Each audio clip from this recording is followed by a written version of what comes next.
नकल पर नकेल के दावे वर्षों से होते रहे हैं, लेकिन हर बड़े पेपर लीक के बाद सबसे बड़ा सवाल वही खड़ा होता है, क्या मेहनत हार रही है और माफिया जीत रहा है। नमस्कार, बहुत स्वागत है आपका। वक्त हो चला है पंचलाइन का और मैं हूं प्रताप सिंह आपके साथ। सरकारें बदली, कानून बने, एजेंसियां सक्रिय हुई, लेकिन छात्रों का भरोसा बार बार टूटा। अब नीट विवाद के बाद केंद्र सरकार ने नंदन नीलेकणी की अध्यक्षता में उच्च स्तरीय टास्क फोर्स बना दी है। परीक्षा प्रणाली में सुधार का रोड मैप तैयार किया जा रहा है। संसद में और कठोर कानून लाया गया है और सरकार का दावा है कि दोषियों को जेल भेजा जा रहा है। लेकिन क्या सिर्फ कानून से पेपर लीक रुकेगा या इस पूरी व्यवस्था की ही सर्जरी करनी पड़ेगी? और सबसे बड़ा सवाल, क्या देश का युवा परीक्षा देगा या सिस्टम पर भरोसे की परीक्षा लेगा? आज इसी मुद्दे पर बड़ी चर्चा हम करने जा रहे हैं। जिस तरह से आपने देखा, लगातार पेपर लीक हुआ और उसके बाद से किस प्रकार से छात्रों ने आंदोलन किया, दिल्ली की सड़कें आंदोलनों में नजर आई, लाठीचार्ज उसके बाद होता है और छात्रों की मांगे, जो नीट के छात्र थे उनकी फिर मानी जाती है। सरकार की ओर से आश्वासन दिया गया, फास्ट ट्रैक कोर्ट यहां पर बनवाए गए और शिक्षा मंत्री धर्मेंद्र प्रधान का इस्तीफा भी हुआ। ये तमाम चीज़ें आपको विदित हैं और आज इसी महत्वपूर्ण मुद्दे पर हम चर्चा करने जा रहे हैं। सबसे पहले कुछ खास मेहमान इस चर्चा में मेरे साथ जुड़े, उनका तारुफ मैं आपके साथ कराऊं। बीजेपी से मनीषा सिंह मेरे साथ जुड़ गई हैं, आपका बहुत स्वागत है। कांग्रेस से भारती कुमाऊं जी मेरे साथ जुड़ गई हैं, भारती जी आपका बहुत स्वागत। और कानूनविद हैं एडवोकेट अभिषेक देवंदा जी हाईकोर्ट से, आपका बहुत स्वागत है। और पूर्व पुलिस अधिकारी अनिल गोठवाल जी स्टूडियो से मेरे साथ जुड़े हैं, आप सभी का बहुत स्वागत। सबसे पहले मनीषा जी, मैं आपका रुख करना चाह रहा हूँ। जिस तरह से लगातार आंदोलन हुआ, शिक्षा मंत्री धर्मेंद्र प्रधान आखिरकार फिर इस्तीफा देते हैं, टास्क फोर्स का गठन होता है, फास्ट ट्रैक कोर्ट बनाए जाते हैं, नया कानून सदन में लाया जा रहा है। कहीं ना कहीं ये जो तमाम व्यवस्थाएं हैं ये बहुत पहले की जा सकती थी, कम से कम इस गतिरोध से आप लोग बच सकते थे। मनीषा जी, देखिए, सबसे पहले तो मैं ये जो परीक्षा का सवाल नहीं है, ये हमारे देश के जो भविष्य है उनका सवाल है, उनके एक तरह से उनके सपनों का सवाल है। तो उसी को देखते हुए देखिए, केंद्र जो सरकार है उन्होंने जो लोक परीक्षा संशोधन बिल है वो पेश किया है और उसके अंदर देखिए ये 2024 में भी बना था, जो कानून था वो पारित हुआ था। लेकिन जो मुद्दा जो था उसका उद्देश्य यही रखा गया था कि पेपर लीक और नकल को रोकने के लिए कानून बनाया गया था। लेकिन आप ये देखिए कि उसको सख्त करने के लिए जिस तरह से जो अभी पेपर लीक्स हुए पिछले दिनों, तो उनको बहुत बड़े जो एक तरह से अपराध मैं कहती हूँ, जो बच्चों के भविष्य के साथ में जो खिलवाड़ हुआ है उसको रोकने के लिए केंद्र सरकार ने और ज़्यादा कड़े कानून बनाए हैं। 2026 का जो ये प्रस्तावित संशोधन है उसमें और तरह के संशोधन हुए हैं। जैसे उद्देश्य पेपर लीक और नकल रोकने का था, लेकिन आप ये देखिए कि इसको सख्त बनाकर जांच और ट्रायल की प्रक्रिया को और तेज किया जाएगा। फास्ट ट्रैक कोर्ट के जरिए जो पहले 2-3 साल, अगर 5 साल तक होते थे, उनको देख सकते हैं कि 5 साल के इससे कम से कम 2-3 महीने के अंदर अंदर जो कार्रवाई है वो की जाए। 3 से 5 साल के जेल का प्रावधान था, तो जेल भी आप देखिए कि 5 साल से अधिक और 5 साल से 10 साल तक की जेल हो और 50 लाख तक का जुर्माना इसमें रखा गया। यानी जो कानून है वो कड़े बनाने की यहाँ पे पूरी कोशिश की गई है। पूरा संशोधन जो प्रस्तावित संशोधन है उसमें संगठित अपराध के लिए 5 से 10 साल की जेल और थी पहले वाले कानून में, तो अभी यहाँ पे 7 साल की जेल और 10 करोड़ तक का जुर्माना।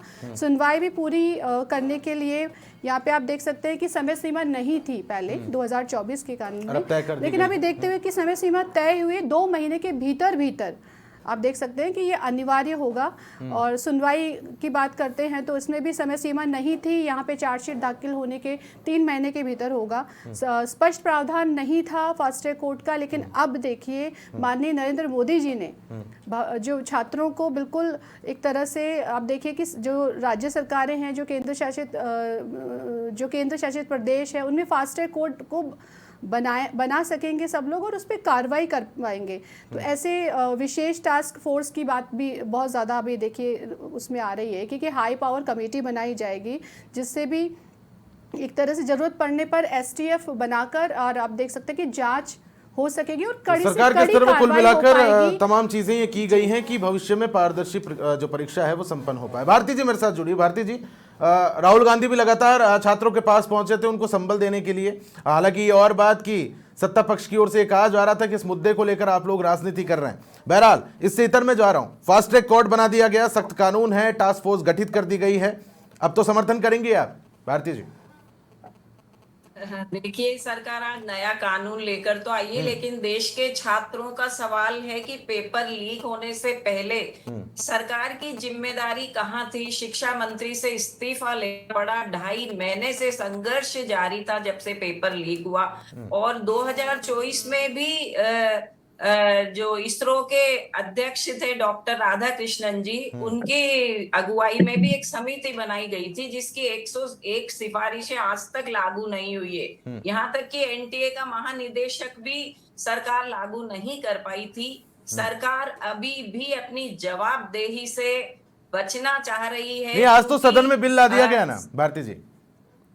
हाँ जी, तो अभी भी जवाबदेही तो तय करनी पड़ेगी। इन्होंने एनटीए के जिन अधिकारियों के ऊपर जिनको हटाया, उन पे क्या कार्रवाई की गई, सब छात्रों को भरोसे में लेना पड़ेगा। आप विपक्ष से भी तो बात करिए। विपक्ष से बात करना क्या उचित नहीं है? लोग तो आप ये कह रहे हैं कि विपक्ष को कॉन्फिडेंस में नहीं लिया गया, विपक्ष को कॉन्फिडेंस में नहीं लिया गया इन तमाम कानूनों को लेकर, इस मुद्दे को लेकर रायशुमारी होनी चाहिए यदि ऐसा ही होता, सर्वदलीय बैठकें ही हो रही होती, संवैधानिक व्यवस्था सुचारू रूप से चल रही होती, तो आज जिस तरह से छात्रों को सड़कों पर आकर, जंतर मंतर पर आकर पैलेट गन का सामना करना पड़ रहा है, कीलों वाली बैतों का सामना करना पड़ रहा है, लड़कियों के साथ जो बदसलूकी हुई है उसका सामना पूरा देश देख रहा है। ये केवल मोदी जी अपनी दागदार छवि को एक सुदृढ़ करने के लिए आज इन्होंने जो मन की बात करी है, उसमें कहीं भी इन्होंने पेपर लीक या छात्र आंदोलन या जो ब्रूटली जिस तरह से छात्रों को कूटा पीटा गया उसकी बात का इन्होंने कहीं जिक्र नहीं किया। इनकी असंवेदनहीनता का प्रमाण बिल्कुल साफ साफ देश के सामने है। इस तरह से असंवेदनशील होकर आप यदि मंथन नहीं करेंगे, छात्र आंदोलनरत रहेंगे। क्यों आपने छात्रों का भरोसा तोड़ा? आपने जिस तरह से छात्र अभी भी अड़े हुए हैं कि जिन्होंने नहीं, सरकार भारती जी आप तो पुरानी जानकार रही हैं। सरकारें किसी की हो, भारती जी सरकारें किसी की हो, पेपर लीक तो एक बड़ा नासूर सभी के लिए बना हुआ था। भारती जी बैठकर इलाज ले रहे हैं, भारती जी, जवाबदेही तय कीजिए। भारती जी कार्यवाही, मेरी आवाज आप तक पहुंच पा रही है? ये तो किसी की भी सरकार हो, पेपर लीक तो सब में हो रहा था। जिस तरह से सत्ता पक्ष आरोप भी तो लगा रहा था साहब, राजस्थान में जब पेपर लीक हो रहे थे राहुल गांधी नहीं पहुंचे थे। कहीं ना कहीं मुझे लगता है दलगत राजनीति से ऊपर उठ के एक साझा प्रयास यहाँ पर होना चाहिए, क्योंकि छात्रों की बात है, बच्चों का सवाल है। ठीक है, मैं फिर से रुक करूंगा। मेरे साथ कानूनविद जुड़े हुए हैं, एडवोकेट अभिषेक देवंदा। अभिषेक जी मैं आपका रुक करना चाह रहा हूँ। भारती जी मैं फिर से रुक करूंगा आपका, मैं बिल्कुल आऊंगा भारती जी आपके पास। भारती जी मैं आऊंगा। अभिषेक जी मेरी आवाज आप तक पहुंच पा रही है? जी जी जी सर। 2 महीने में साहब जांच करवा दी जाएगी, 3 महीने में ट्रायल होना है। नए कानून जो सामने आ पाए हैं, इतने जटिल मामलों को लेकर जो समय सीमा तय की गई है, क्या इसे आप व्यवहारिक मानते हैं? क्या यह संभव हो पाएगा? देखिए, अगर सरकार अपने रिसोर्सेज को डिप्लॉय करे तो, और उसकी अगर इच्छा शक्ति मजबूत हो तो क्या नहीं हो सकता है? ये हो सकता है, ये पॉसिबल है। लेकिन जो इन्होंने समय सीमा दी है कि भाई 2 महीने के अंदर आपको इन्वेस्टिगेशन पूरी करनी है, 3 महीने के अंदर आपको जो है उसकी ट्रायल कंप्लीट करनी है, और फर्दर जो उसकी अगर अपील होती है तो वो भी हाई कोर्ट में भी पहली बार ऐसा देखने को आ रहा है कि एक टाइम बाउंड मैनर में अपील को भी डिस्पोज ऑफ किया जाएगा, और हाई कोर्ट की खंडपीठ जो कि डिवीजन बेंच होती है उसके द्वारा अपील निर्धारित की जाएगी। लेकिन यहाँ पर एक जो पहलू की और मैं आपका ध्यान आकर्षित करना चाहूंगा कि जो उच्च न्यायालय हैं हमारे, वहां पर बहुत जजेस की वैकेंसीज बहुत ज्यादा हैं, सीट्स अभी उतनी वैकेंट हैं वहां। अगर इस तरीके से टाइम फ्रेम बनाना है हाई कोर्ट में और लोअर कोर्ट्स में, तो आपको उनकी संख्या को बढ़ाना होगा, तभी ये संभव हो पाएगा। ये संभव है, लेकिन इसको संभव करने के लिए सरकार को इस और भी ध्यान देना होगा कि जो लोअर जुडिशरी है, हायर जुडिशरी में है, वहां सीट्स को आपको फिल करना होगा। जी, तो नए कानून के हवाले से डिमेरिट्स आप क्या देखते हैं? काफी लूप होल्स भी इसमें सामने आए होंगे फिर। एक और जो मुझे चीज समझ में आई है वो ये है कि जब हम किसी भी कानून को टाइम बाउंड मैनर में बांधते हैं तो वहां जो अक्यूज्ड पक्ष है, हमें ये भी ध्यान देना होगा कि हर बार जो अक्यूज्ड है वो वास्तविक अक्यूज्ड है या नहीं, ये तो जांच के बाद ही पता लगेगा। लेकिन अगर आप हड़बड़ी में जांच करेंगे, आप कम समय देंगे, तो हो सकता है कि किसी निर्दोष को भी आप उसके अंदर फंसा दें, इसकी भी संभावना रहती है। तो ये एक अच्छी पहल है सरकार की कि उन्होंने समय बांधा है, लेकिन उस समय के साथ अगर रिसोर्सेज को बढ़ा दिया जाए, देखिए मैन पावर को बढ़ाया जाए, टेक्नोलॉजी को यूज किया जाए, तो ये संभव है कि हम पारदर्शी तरीके से जांच भी कर सकते हैं, पारदर्शी तरीके से उसका जो ट्रायल भी हो सकता है, उसका जजमेंट भी आ सकता है, और जो मूल प्रस्तावना है, जो मूल भावना है इस कानून को लाने की, या जो आज जो संसद से सड़क तक जो लोगों में एक जो चेतना फैली है, वह भी तभी सफल हो पाएगा जब हम समय टाइम बाउंड के साथ साथ हम रिसोर्सेज को बढ़ाया जाए। ठीक है अनिल जी, मैं आपका रुख करना चाह रहा हूं। जिस तरह से लेदे के बाद सारी इच्छा शक्ति पे आ जाती है। दुष्यंत कहते हैं कि कौन कहता है आसमां में सुराख हो नहीं सकता, एक पत्थर तो तबीयत से उछालो यारो। 60 दिन के अंदर संगठित पेपर लीक गिरोह की नेटवर्क की जांच पड़ताल कर देना, ट्रायल भी पूरा करवा लेना। चूंकि आप तो लंबा अनुभव रखते हैं, पुलिस में आप रहे हैं, कितना संभव लगता है आपको? देखिए प्रताप जी, ये मेरा मानना है कि कठोर कानून बना देने से ही पेपर लीक रुक जाएगा, ये फिर भी क्वेश्चन मार्क रहेगा।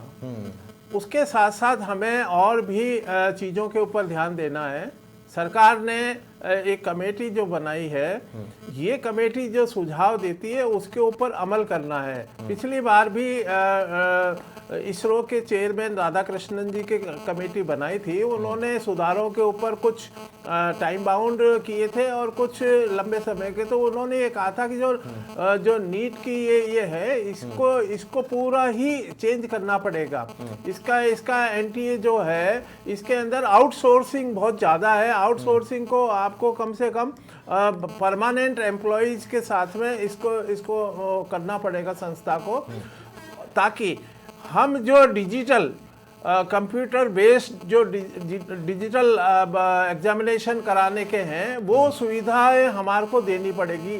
कानून बना देना बहुत अच्छा है। कानून इंडिया के अंदर, भारत के अंदर सबसे कठोर कानून राजस्थान का है। सार्वजनिक परीक्षा अधिनियम में आजीवन कारावास तक की सजा का प्रावधान है। ये तो 10 साल तक की सजा का प्रावधान है। इसमें 10 लाख से 10 करोड़ रुपए तक का जुर्माना है। इसमें प्रॉपर्टी अटैच का राजस्थान के अंदर प्रावधान है। अब उसमें केंद्र ने दिया है या नहीं दिया है, ये मुझे मालूम नहीं है। लेकिन इसके अंदर बर्डन ऑफ प्रूफ अगर एक्यूज के ऊपर जाता है तो इस कानून का और इम्प्लीमेंटेशन अच्छी तरह से हो सकता है कि बर्डन ऑफ प्रूफ ही उनको आप प्रूव करो, प्रोसिक्यूशन प्रूव करे, तो उसमें टाइम लगने की ज़्यादा संभावना है। हमने पिछले दिनों देखा निर्भया कांड के अंदर भी स्पेशल कोर्ट बनाई गई थी और फास्ट ट्रैक कोर्ट, 7 साल लगे थे, 7 साल। तो ये ऐसा कोई वो नहीं है कि टाइम बाउंड हम कर सकते हैं, लेकिन टाइम बाउंड के लिए अगर न्यायालय को, प्रोसिक्यूशन को, वकील को, उनके उसको अगर समय लगता है तो इसकी संभावना भी रहती है। लेकिन अब जो टेक्नोलॉजी का सहारा है, पेपर लीक नहीं हो। पेपर लीक कहाँ होते हैं? ये पेपर सेटर है, अगर लीक कर रहा है तो भले कितना ही कठोर कानून बना दो, अब ये सारे हो जाएगा। आप अब ट्रांसपोर्टेशन वहां से लेके और स्ट्रांग रूम तक या बैंक के अंदर आप रखाते हो, उस पीरियड में कहीं भी सेंधमारी हो जाती है, कहीं सेंधमारी हो गई या उन्होंने पास कर लिया, तो ये कानून तो ये जो है विल पावर, उसके साथ जैसा कि अभी हमारे पैनलिस्ट ने कहा, आप जब तक उनको साधन संपन्न वो नहीं करोगे, जैसे कोर्ट्स है, तो स्पेशल कोर्ट अभी तो जो ऐलान हुआ 5 ओवरऑल इंडिया में 5 कोर्ट ही बनाई है। तो ये क्या हर स्टेट में ही नहीं बनी है अभी कोर्ट? तो कोर्ट बनाना कानून के साथ साथ वो भी जरूरी है। लॉजिस्टिक जो इनको सपोर्ट है उसका भी अभी ही तय होना चाहिए। इसके साथ ठीक बात कह रहे हैं Manisha ji, I am just coming to you साहब। आप ठीक बात है, आपने कठोर कानून बना दिए, फास्ट ट्रैक कोर्ट यहाँ पर बन रहे हैं। आप दोषियों को सजा तो दिलवा देंगे कि जो दोषी है उसको सख्त सजा मिले, लेकिन ये पेपर लीक हो ही ना। इस तंत्र को मजबूत करने के लिए क्या कुछ किया जा रहा है सरकार के स्तर पर? देखिए, जिस तरह से मैंने पहले ही बताया कि फास्ट ट्रैक कोर्ट्स जो होंगे वो इस तंत्र को मजबूत करेंगे। जो टास्क फोर्स का गठन किया गया है वो भी जिस तरह के जैसे संसाधन देते हुए जो ऑनलाइन है, जिस तरह से आप सीबीटी की बात कर रहे हैं तो सीबीटी का भी होना, इसमें एक तरह से जो लीक है, लीक प्रूफ पेपर हो, उसके लिए पूरा ये तंत्र काम करेगा। और अब ये देखिए, इस बिल में जो आया है, जो संशोधन बिल है, उसमें और ज़्यादा कठिन कार्य, देखिए देखिए मैं ये कहना चाहूँगी कि देखिए विपक्ष जिस तरह से अभी बात कर रहे थे भारती जी, तो उनको ये कहना चाहूँगी सिर्फ बयानों से नहीं होता है भरोसा, भरोसा कार्रवाई से होता है। जब पिछले सरकार में राजस्थान में जब 19 पेपर लीक हुए थे तब वो कहाँ थे, तब उन्होंने क्यों कोई कार्रवाई नहीं की? आप देख सकते हैं शिक्षा मंत्री जी के बयान बहुत ज़्यादा वो लीक हो रहे हैं, वो क्या कह रहे थे कि हम मेरी जिम्मेदारी नहीं है, मतलब उन्होंने तो जिम्मेदारी भी नहीं ली। अब मैं यहाँ पे बहुत दावे के साथ गर्व के साथ कह सकती हूँ कि हमारी सरकार जिम्मेदार सरकार है, संवेदनशील सरकार है। आप देखते हैं उन्होंने बिल्कुल जिम्मेदारी ली है। धर्मेंद्र प्रधान जी ने अपना इस्तीफा देकर आप देखिए दिखा दिया है कि वो बहुत ज्यादा चिंतित है इस चीज के लिए। और आगे भी इस्तीफा आप तो देख बहुत सकते लेट हुआ, हैं आपको ही मानना कि पड़ेगा। त्वरित न्याय के लिए आप देखिए फास्ट ट्रैक कोर्ट बने हैं। अब बच्चों के साथ में ऐसा नहीं हो, टास्क फोर्स का जो गठन हुआ है वो हुआ है। और आगे भी आप देखिए कि जो सरकार है वो संवेदनशील है, बच्चों के मुद्दों पे माननीय हमारे प्रधानमंत्री जी भी आके उनसे बात कर रहे हैं। आप देखिए सोशल मीडिया के माध्यम से अगर देखिए ज़्यादा से ज़्यादा हमारे युवा हैं तो आप उनसे जाके वहाँ बात कर रहे हैं। ये क्या कर रहे हैं विपक्ष? अभी जब संशोधन जब आपके देखिए बिल पास हुआ है तो वो कहाँ करेंगे बात? ये कह रहे थे हमसे पूछा नहीं गया, हमसे बातचीत नहीं की गई। आप आइए ना संसद में, आप पार्लियामेंट तो चलने नहीं दे रहे हैं। चलिए जवाब ले लेते हैं। भारती जी, भाई आप लोग कह रहे हैं कि कॉन्फिडेंस में नहीं लिया गया विपक्ष को सदन में, तो आप बातचीत करने के लिए तैयार ही नहीं है, क्या दिक्कत है? देखिए अभी आपने कहा एक पत्थर आसमान में तबीयत से उछालो, कौन नहीं कहता है सुराख नहीं होगा। स्टूडेंट्स ने उछाला ना, एक पत्थर तबीयत से उछाला था, आ गई सरकार को घुटने टेकने पड़े ना। और जब तक इनका, और मैं ये कह दूं कि कह रहे हैं बहुत संवेदनशील मंत्री, उन्होंने कभी आधिकारिक घोषणा नहीं की, पेपर लीक को एक्सेप्ट नहीं किया धर्मेंद्र प्रधान जी ने। और जिन्हें अभी फिर से शिक्षा बयानों से कुछ नहीं होता है भारती जी, बयान सिर्फ आप विपक्ष सिर्फ और सिर्फ विरोध की राजनीतिकरण से कुछ नहीं होता है। आपके भी जो नेताजी हैं, जो अपोजिशन लीडर जो है, वो भी जाके वहाँ बच्चों के पास में ज्यादा नहीं बैठे, उन्होंने भी इस पे राजनीतिकरण किया और जाकर प्रोटोकॉल तोड़ते हुए प्रधानमंत्री जी के बंगलों के सामने जाके बैठे। उन्होंने क्या किया? सिर्फ और सिर्फ इस बच्चों के मुद्दे को भटका कर, और आप देख सकते हैं कि किस तरह से राजनीतिकरण करके उसको, आप देखिए अब जो चीजें हुई है वो बहुत ज्यादा गलत हुआ है। अपोजिशन ने कोई ज्यादा कुछ नहीं किया इसमें, आप लोगों ने अपनी कोई जिम्मेदारी नहीं निभाई, आपने कोई सहयोग। चलिए ठीक है भारती जी, तो सदन में चर्चा के लिए तैयार है क्या आप लोग? चर्चा के लिए तैयार भी नहीं है आप लोग। सदन में आप देख सकते हैं कि किस तरह का माहौल आप लोगों ने बना रखा है। जो टैक्स पेयर्स है उनके लिए आपने क्या कर रखा है? उनके टैक्स को जो पैसे बर्बाद करने का काम आप लोग कर रहे हैं। आप लोग कुछ नहीं कर रहे, जाके संसद में बात कर रहे हैं, सड़कों में बात थोड़ी होगी। आप ये देखिए पार्लियामेंट चल रहा है, आप लोग क्यों नहीं जा रहे? पार्लियामेंट चलने क्यों नहीं दे रहे हैं? वहाँ पे जाना चाहिए। आपके जो भी नेता है, आपको जिम्मेदारी, आपको भी तो सहयोग करना चाहिए ना। आप क्या कर रहे हैं? अपोजिशन है तो उसका मतलब विरोध करेंगे क्या? चलिए ठीक है ठीक है ठीक है ठीक है। अभिषेक जी मेरे साथ जुड़े हुए हैं, ठीक है अभिषेक जी। भारती जी मैं फिर से रुक करूंगा। अभिषेक जी, एक तो जिस तरह से नए कानून बने हैं, न्याय तेजी से मिले और उसके साथ गुणवत्तापूर्ण भी मिले, किस तरह से समन्वय होगा? क्योंकि जल्दबाजी अगर होगी तो कहीं ना कहीं गुणवत्ता तो प्रभावित होगी।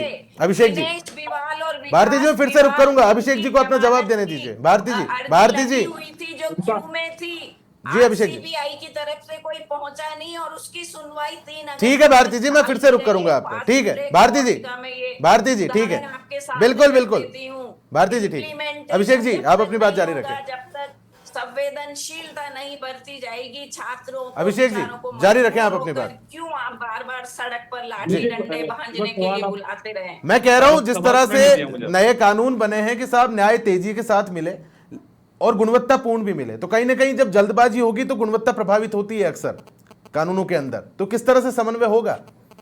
जी बिल्कुल देखिए ये चिंता, देखिए इसका सीधा सा एक कोई रॉकेट फॉर्मूला नहीं है, लेकिन बात इतनी सी है कि अगर आपको समयबद्ध तरीके से जांच पूरी करनी है, समयबद्ध तरीके से ट्रायल पूरा करना है और सजा देने की आपका इरादा है, तो फिर आपको ये एक आपको कॉम्प्रिहेंसिव अप्रोच लेके चलनी पड़ेगी। आपको संसाधनों को बढ़ाना होगा। ये देखिए समयबद्ध तरीके से चीजें पूरी की जा सकती हैं। भारतीय जो है वो मेहनती जीव हैं, इसमें कोई डाउट नहीं है, लेकिन आपको संसाधन तो देने होंगे, आपको जजेस की संख्या बढ़ानी होगी। आज भी हम देखते हैं लोअर कोर्ट्स में, हायर कोर्ट्स में 30 से 40% जो सीट्स हैं वो वेकेंट हैं आज की डेट में भी। ठीक कह रहे हैं। आप स्पेशल कोर्ट्स बनाइए, कोई दिक्कत नहीं है, लेकिन वहां बैठ के न्याय करने वाला जज तो चाहिएगा आपको। आप पुलिस की नफरी देखिए, जो इन्वेस्टिगेशन करने वाली अथॉरिटीज है हमारी, उनमें आप देखिए कितनी कमी है। उनके पास में टेक्नोलॉजिकल एडवांसमेंट नहीं है, उनकी संख्या में कमी है, उनको रिसोर्सेज नहीं मिलता है।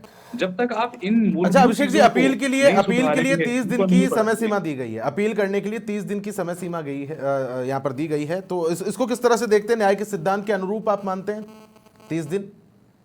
जी देखिए, इसमें कोई दिक्कत नहीं है। अगर दोनों पक्षों को सुना जा रहा है, दोनों पक्षों को समय दिया जा रहा है, तो उसमें इन सिद्धांतों की कोई अवहेलना नहीं होती है। यह तो अच्छी बात है कि सरकारें इस प्रकार का प्रयास कर रही हैं कि समयबद्ध तरीके से हमें इन चीजों को डील करना है, लेकिन वो तभी पॉसिबल होगा जब संसाधन बढ़ाए जाएंगे। जब वहां जजेस की संख्या बढ़ेगी तभी वो दोनों पक्षों को सुन पाएगा। उसके पास में केसेस का अंबार अगर लगा होगा तो वह समय नहीं दे पाएगा। ये सीधी सी बात है, क्योंकि वह भी मनुष्य ही है। ठीक बात तो है। हमें संसाधनों को बढ़ाना होगा। ठीक है, और अनिल तभी जी मेरे साथ हम ये जुड़े हुए हैं। अनिल जी, achieve जिस कर तरह पाएंगे। से हर बार की स्थिति होती है, अंदरूनी जो मिलीभगत है एक बड़ी चुनौती हो जाती है, इससे किस तरह से निपटेंगे? और दूसरी बड़ी बात कि परीक्षा होने के पहले की जो मॉनिटरिंग है वो सबसे ज्यादा इसमें महत्वपूर्ण भूमिका निभाती है। देखिए, कानून तो बन गया था राजस्थान के अंदर। राजस्थान सरकार ने जब वापस से ये सरकार, नई सरकार बनी, तो उनका ये प्रतिबद्धता थी कि हम पेपर लीक को रोकेंगे। रोकने के लिए उन्होंने पूरा एक इंफ्रास्ट्रक्चर, स्पेशल ऑपरेशन ग्रुप बना के वहाँ एक डीजी रैंक की पदस्थापना की। उसके नीचे 2-2 एडीजी, आईजी, पूरा एक इंफ्रास्ट्रक्चर तैयार करके दिया। तब जाके राजस्थान में जो पिछली बार रिपीटेशन हो रहा था पेपर लीक का, वो रिपीटेशन रुका। तो ये विल पावर अगर सरकार के पास में है, संसाधन है, अधिकारी है, वहां जाब्ता लगाया जाएगा। वहां कुछ इनोवेटिव जो टेक्नोलॉजी है उसके तहत हमें आगे ट्रेनिंग देके और बढ़ाना पड़ेगा, और उनको संसाधन देने पड़ेंगे ताकि इसको पेपर लीक को रोका जा सके। तो आप देखिए, राजस्थान ने प्रूव करके दिखाया कि पेपर लीक नहीं हुए। पिछली बार हुए थे, पिछली सरकार के अंदर, इस सरकार के अंदर रुके हैं। तो ये विल पावर है सरकार की। अगर केंद्र सरकार भी इस तरह के कानून के साथ साथ ये जो इन्होंने एक कमेटी बनाई है नीलेकणी जी के साथ में, वो अपने जो सुझाव दे रही है उसका इम्प्लीमेंटेशन अगर होता है, चाहे वो साइबर फ्रॉड के तहत हो या डिजिटल जो इक्विपमेंट है वो हमारे को उनकी ट्रेनिंग देना, उनके पास साधन, उनके पास लॉजिस्टिक पहुंचाना, या ये सरकार के अंदर इन तमाम चीजों की व्यवस्था कहीं ना कहीं बहुत महत्वपूर्ण हो जाती है। ठीक है महत्वपूर्ण मनीषा जी, मेरे पास समय की थोड़ी कमी है, मैं आपके पास आ रहा हूं। जो आपने तय समय सीमा दी है, वक्त दिया है 3 महीने, अगर इस दिए हुए वक्त के अनुरूप इसके भीतर अगर जांच पूरी नहीं हो पाती, इन केस किसकी जवाबदेही तय होगी? देखिए, बिल्कुल सरकार ने जवाबदेही तय की है, जिम्मेदारी ली है। तो बिल्कुल अब देखिए कि ये जो बच्चों के साथ में है, अब किसी भी तरह का खिलवाड़ नहीं होगा। आप देख सकते हैं कि सेवा प्रदाता को आईटी जो सिस्टम है, परीक्षा केंद्र है, इवन अधिकारियों को जिम्मेदारी दी गई है, और जितना जल्दी हो सके उन जो कार्रवाई है, त्वरित कार्रवाई है, उसको सुनिश्चित किया गया है। तो बिल्कुल होगा।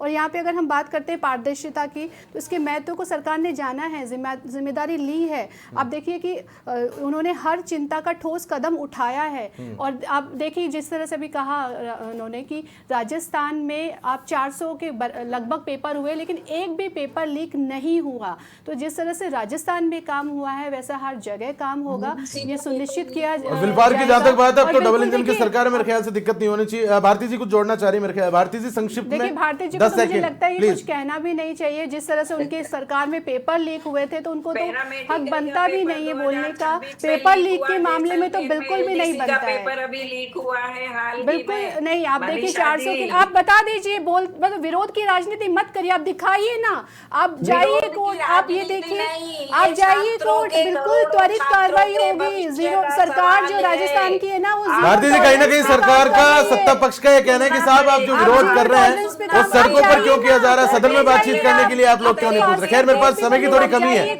मेरे पास समय की थोड़ी कमी है। मैं अभिषेक जी, आप प्रूफ के साथ में काम कर रहे ठीक है, हैं, आइए ठीक राजस्थान में है। दिखाइए। मनीषा जी, मेरा सवाल आपसे, इस बार आप क्या गारंटी देने की स्थिति में हैं कि इस बार छात्रों का जो खोया हुआ विश्वास था वो पुनः लौटेगा? मनीषा जी, संक्षिप्त में। बिल्कुल जो हमारे छात्र है, जो हमारे भविष्य है, जो हमारे युवा है, उनका पूरी तरह से विश्वास लौटेगा। उनकी हर मांग को स्वीकार करने के साथ में सरकार ने ये कहा है कि दोबारा उनके साथ में ऐसा कुछ नहीं होगा। चलिए ठीक है, बहुत बहुत शुक्रिया आप सभी का, बहुत बहुत शुक्रिया आप सभी का मेरे साथ इस खास चर्चा में जुड़ने के लिए।